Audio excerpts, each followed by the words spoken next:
A műsorban csúnya szavak hangzanak el, megtekintését semmilyen korosztálynak nem ajánljuk.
Mindent a szarról gyerekeknek. A magyarul frissen megjelent svéd kakikönyv borítóján szarómacskát, madarat és gubbasztó fiatalembert láttunk, hátulján borjút, illetve egy középiskolai magyar tanárnőt, amint trónol. Az illusztrációkban gazdag képeskönyv első oldalán a Svéd Nemzeti Enciklopédia kaki definíciója olvasható, illusztrációként piszkok, hurkák, bogyók, maszatok és tekercsek helyezik a képbe az olvasót. A 21. oldalon egy kislány pöttyös partedliben késsel villával várja, hogy édesanyja kaki hurkát szolgáljon fel neki krumplipürével. A Kakikönyv című kakikönyv egy 42 éves svéd múzeumpedagógus gyerekeknek szóló ismeretterjesztő munkája mindenről, ami a szarral kapcsolatos. Úszó sapkás szardarab. Pernilla Stalfelt kitér a színre, a méretre, az állagra, a formára, a szagra, a felhasználásra, illetve a kulturális és közösségi különbségekre. Izgalmas rajzokkal tanítja a gyerekeket például lehúzni a WC-t, ami alapján az is kiderül, mindez azért fontos, hogy később a szardarab pettyes úszósapkában tempózhasson a csatornában. Az olvasó gazdagabb lesz azzal az információval is, hogy a végtermék leginkább ezüst fenyőtobozhoz, rucfenyőtobozhoz, májas hurkához vagy csavarhoz hasonlít, illetve hogy a felnőttek igencsak elszomorodnak, a gyerekek pedig viccesnek tartják, ha valaki azt mondja, kaki. A kakikönyv bizonyos szempontból persze gusztustalan, sőt, akár öncélú hatásvadászatnak is tűnhet az a fajta felvilágosítás, ami családi fingó bemutató szervezésére buzdítja az olvasót, illetve arról fantáziál, hogyha elég sokan ürítenének egyetlen szobában, a végeredményből magas házat lehetne építeni. Mégis a szarról olvasni minden belénk diktált tabutól eltekintve igazából nagyszerű időtöltés. Büdös. Minden szülő gyomortól és humortól függően el tudja dönteni, ez a fajta ismeretterjesztés kell-e a gyerekének vagy sem.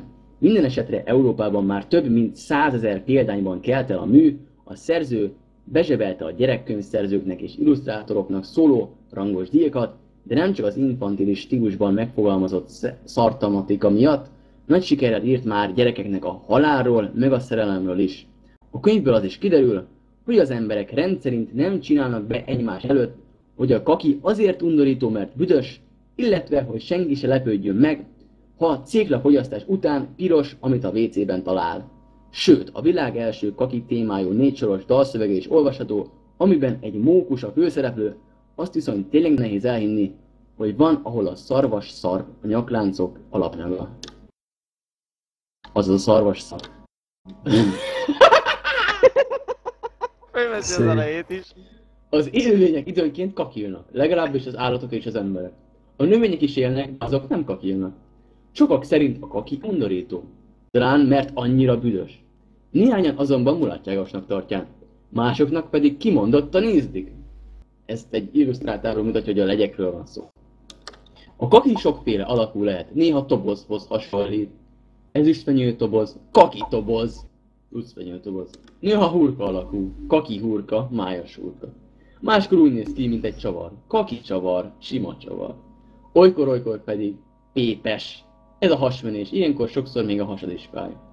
A kaki hátul a popsi lévő lyukon jön ki. Különböző színe lehet. Megszokott barna kaki, sárga kaki, fekete kaki és vörös kaki. A céglát teszel, akkor ez vörös a szarod. Van úgy, hogy napokig nem tudsz kakilni, bármennyire is erőlködsz. Sajnos ilyenkor szorulásod van. Utána beszarsz. Végül azért mégis sikerülni szokott. Mégis beszarsz. Lehet, hogy egy hosszú hurka jön. Kakinyomokat is felfedezhetsz. Kakinyom, lábnyom, például egy erdőben. Összeszarod magad. Az állatok kakia nem egyforma, ezért könnyen észreveszed a különbséget. Egérürülék. Ha benézel egy szekrénybe, azonnal tudod, hogy egy egér járt ott. A patkánykaki ugyanolyan, csak nagyobb. Madárkaki, ez is madárkaki. Birkabogyó, szarvasgolyó, ebből akár nyakláncot is csinálhatsz. Nyúlbogyó, lócitrom, tehénlepény, plács. A hal kakia nem hurka vagy toboz alakú, hanem olyan, mint egy hosszú fonal. Az elefánt ürüléki óriási nagy. A kutyák minden kakit megszaglásznak az utcán, ebből tudják, hogy egy másik kutya járt ott. Gyakran mindenki szemelátára a járdára kakilnak. Az emberek szinte sosem kakilnak mások előtt. És ott a háttérben szarik bazd meg a függöny mögé az ember. Bemennek egy külön helyiségbe és magukra zárják az ajtót. A WC, ahol egy porcelánszék áll, benne egy nagy lyuk, annak az alján pedig kevés víz van. A víz gondoskodik arról, hogy a kaki ne tapadjon az oldalára. Ez fontos, mert ha oda tapad, akkor rögtön előjönnek a baktériumok, amik odaszáradt kakit nagyon kedvelik. A baktériumoktól beteg lehetsz. Kakit akarunk! Van olyan WC, amin egy kis gombot találsz, amit ha felhúzol, zsupsz, már el is tűnt a kaki egy csövön keresztül, egyenesen a csatornába. Izgalmas utána kukucskálni. Kibaszott izgalmas. Vidéken néhány helyen nincs a lakásban WC, helyette van kinti WC, más szóval budi. De a budin nincs víz, amivel a kakit leöblítheted. Vannak olyan országok, ahol az ilyen WC-t egyszerre többen is használják, és közben verik egymás répáját. A kaki a zsülőtik alatti vödörbe pottyan. A vödröket teherautó szállítja el. De mi történik, ha valaki éppen a buszmegállóban vár, amikor a kakiszállító autó elszágul mellette? A sofőr gyorsít, nincs oda katasztrófa. A virágok kedvelik a kakit. Meg is eszik.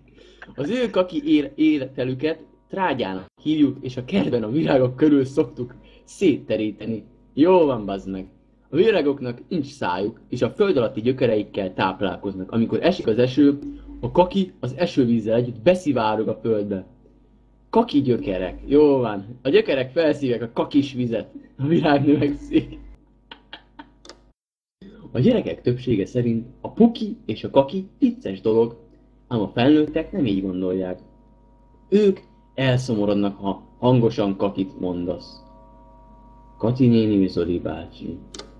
Jobban szeretik, ha kellemesebb dolgokról beszélsz, amik nem büdösek és barnák. A kisbabák nem tudják előre, hogy mikor kell pisülniük vagy kakilniuk. Pelenka egyelő pisi és kaki gyűjtő. Pelenkát kell adni rájuk, különben mindenhova oda pisilnek és oda kakilnak. Néha az embernek pukiznia kell. Puki hangot szájjal is lehet utánozni.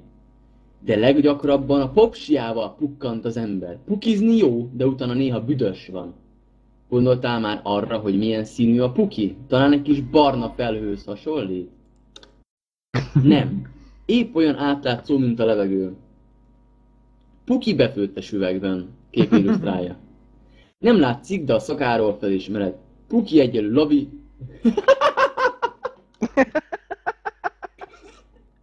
Puki egyenlő levegő plusz kakiszag. Jó van. Ha a víz alatt pukizol, buborékok szállnak fel. Puki buborék. Pukizó hal. Afrikában a tehénlepényből házat is építenek. A tehénlepény kiszárad és megkéményedik a napon.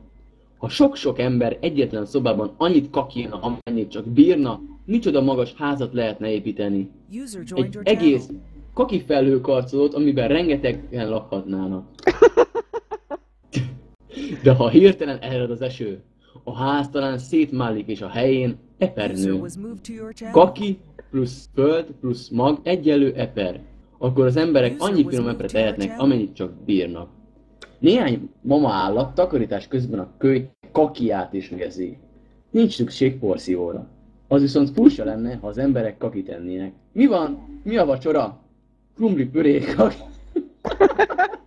Az igen. Krumpli püré, kaki hurkával, vagy szarrizssel, kinek hogy tetszik. Kaki egyenlő étel, amit már megettünk. Tényleg nem olyan.